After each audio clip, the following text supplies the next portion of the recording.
Assalamualaikum warahmatullahi wabarakatuh.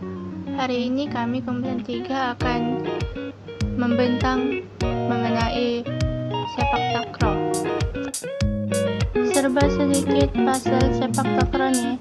Sepak takraw ni dia dikategorikan sebagai permainan serangan sebab dia terdapat 5 kemahiran, di mana kemahiran semua tu, contoh kemahiran tu adalah servis kuda, menimbang, menanduk, berlibas dan mengadang.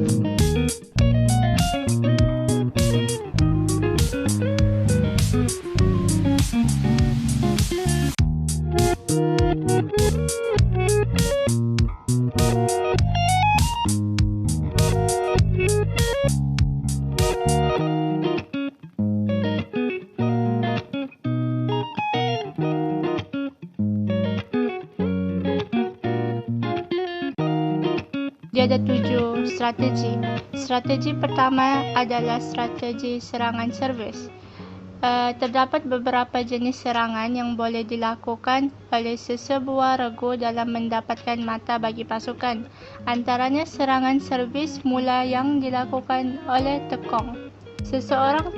Seseorang tekong perlu bijak membaca kekuatan dan kelemahan permainan lawan, melakukan hela melalui servis serta mempelbagaikan sasaran servis. Yang ketiga, terdapat 7 sasaran yang boleh dituju oleh tekong untuk mendapatkan mata.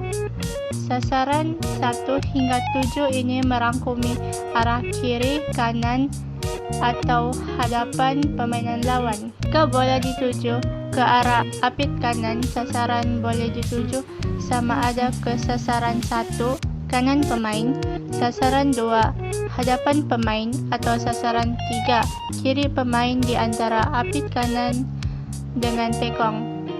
Jika bola dituju ke arah tekong, sasaran boleh dituju sama ada ke sasaran 3 sebelah kanan di antara tekong dengan apit kanan, sasaran 4 hadapan tekong, atau sasaran 5 kiri pemain di antara tekong dengan apit kiri.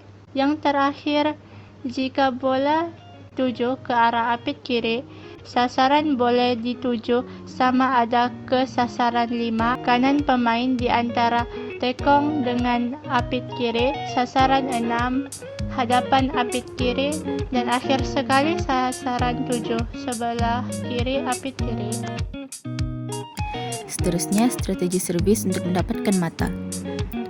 Pertama sekali, tekong melakukan servis ke arah gelanggang lawan. Servis yang dilakukan oleh tekong bergantung kepada situasi lambungan bola daripada pemain apit. Ketiga, sasaran ditujukan pada kelemahan pihak lawan untuk mendapatkan mata. Keempat, servis kencang ke arah sasaran 1, 3, 5 dan 7 akan menyukarkan pemain lawan untuk melakukan serangan balas yang baik. Yang kelima, servis kencang dan menggelirkan ke arah sasaran 3 dan 5 selalunya menjadi pilihan tekong. Hal ini kerana sasaran ini boleh menggelirkan pemain lawan dan membuatkan dua orang pemain teragak-agak jika tiada komunikasi yang berkesan. Sasaran ini juga mudah untuk tekong mendapatkan mata. Keenam, servis drop di hadapan jaring merupakan hela tekong untuk mendapatkan mata. Melalui servis ini, pemain lawan akan terpaku kerana tidak menjangka kedudukan bola yang tiba. Akhir sekali, servis drop selalunya digunakan apabila didapati kedudukan ketiga-tiga pemain lawan jauh ke belakang dari jaring. Untuk pengetahuan anda, servis drop juga dikenali sebagai servis tapak kaki. Servis ini menggunakan bahagian tapak kaki ketika melakukan servis. Ia juga bertujuan untuk menggelirkan pihak lawan. Bola yang diservis akan jatuh di hadapan jaring gelanggang lawan. Seterusnya, strategi serangan yang terbahagi kepada 2 iaitu strategi serangan libasan dan strategi serangan tandukan. Strategi serangan libasan, semua pemain boleh melakukan serangan untuk mendapatkan mata. Lazimnya, apit kanan akan melakukan libasan bergantung kepada umpanan yang dihantar oleh mana-mana pemain, terutamanya apit kiri. Apit kanan ni yang dia punya posisi dia, kalau pemain tu di sebelah kanan maknanya posisi tu dipanggil apit kanan. Kalau apit kiri tu posisi di kiri lah.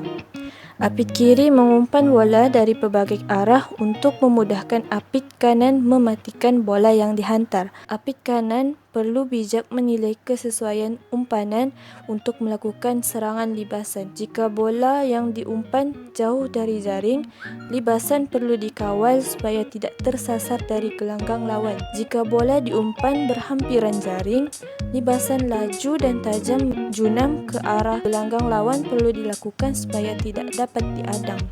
Semasa melakukan libasan, apit kanan perlu bijak cari ruang yang sesuai untuk membaca pergerakan oleh pertahanan pihak lawan. Pemain yang melakukan serangan boleh melakukan pelbagai hela ketika melakukan libasan kepada pasukan lawan. Strategi yang kedua iaitu strategi serangan tandukan. Strategi serangan tandukan merupakan salah satu cara bagi mematikan bola di gelanggang lawan selain daripada strategi serangan libasan tadi itulah. Tandukan dilakukan apabila bola tidak sesuai untuk dilibas oleh mana-mana pemain di hadapan jaring. Tandukan dahi digunakan sama ada ketika melakukan umpanan atau rejaman tajam di hadapan jaring. Tandukan ini selalunya mengelirukan pihak lawan. Tandukan sisi digunakan apabila pemain penyerang mendapati bahawa terdapat ruang kosong yang ditinggalkan oleh pemain lawan bagi mematikan bola. Tandukan belakang juga boleh dilakukan bagi mengelirukan pihak lawan dan mematikan bola, macam tandukan sisi dengan tandukan dahi tadi itulah. Tandukan boleh dilakukan apabila bola berada di kedudukan 50/50 di atas jaring. Tandukan yang dilakukan oleh mana-mana pemain ketika menyerang merupakan salah satu hela bagi mengelirukan pihak lawan yang melakukan adana. Strategi bertahan merangkumi kemahiran mengadang menggunakan kaki, badan dan kepala berdasarkan kepada situasi permainan. Yang kedua, matlamat mengadang adalah bagi memastikan bola tidak berjaya direjam ke dalam gelanggang sendiri serta mematikan bola di gelanggang lawan. Yang ketiga, pemain yang melakukan adangan perlu bijak membaca bola yang direjam oleh pihak lawan. Keempat, pemain boleh menggunakan semua kemahiran adangan yang sesuai berdasarkan corak serangan pihak lawan. Namun kebiasaannya adangan dilakukan dengan menggunakan kaki. Yang kelima, pengadang perlu menggunakan teknik pemasaan agar bola yang direjam dapat ditampan. Akhir sekali, adangan boleh dilakukan oleh mana-mana pemain yang berada di hadapan jaring. Strategi bertahan menerima bola. 1. Strategi menerima bola merupakan strategi bertahan yang menggunakan kemahiran menanduk, sepak sila dan sepak kuda. 2. Semasa pihak lawan melakukan serangan, regu bertahan akan menyusun strategi untuk memastikan serangan berjaya dikawal. 3. Matlamat bertahan menggunakan kemahiran menerima bola adalah untuk memastikan serangan bola yang dilakukan oleh pihak lawan berjaya dikawal semula. 4. Dua orang pemain bertahan yang tidak melakukan adangan akan berada di kawasan yang sesuai mengikut arah rejaman bola pihak lawan. Hal ini bertujuan bagi memastikan sama ada bola yang terbias atau melepasi adangan dapat dikawal. Penentuan strategi permainan. Setiap regu perlu menentukan pemilihan strategi permainan berdasarkan keupayaan setiap pemain seperti berikut. 1. Mengenal pasti keupayaan dan kemahiran mengikut posisi setiap pemain. 2. Membuat penilaian berdasarkan pemerhatian tentang kelebihan dan kelemahan setiap pemain dalam regu. 3. Lakukan analisis keupayaan setiap pemain yang bermain dalam satu regu. 4.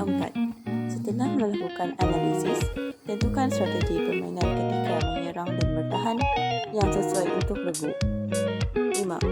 Analisis kekuatan dan kelemahan setiap sistem dan sesuaikan dengan keupayaan regu. 6. Merancang strategi menyerang dan bertahan berdasarkan kemampuan regu dan keupayaan pihak lawan.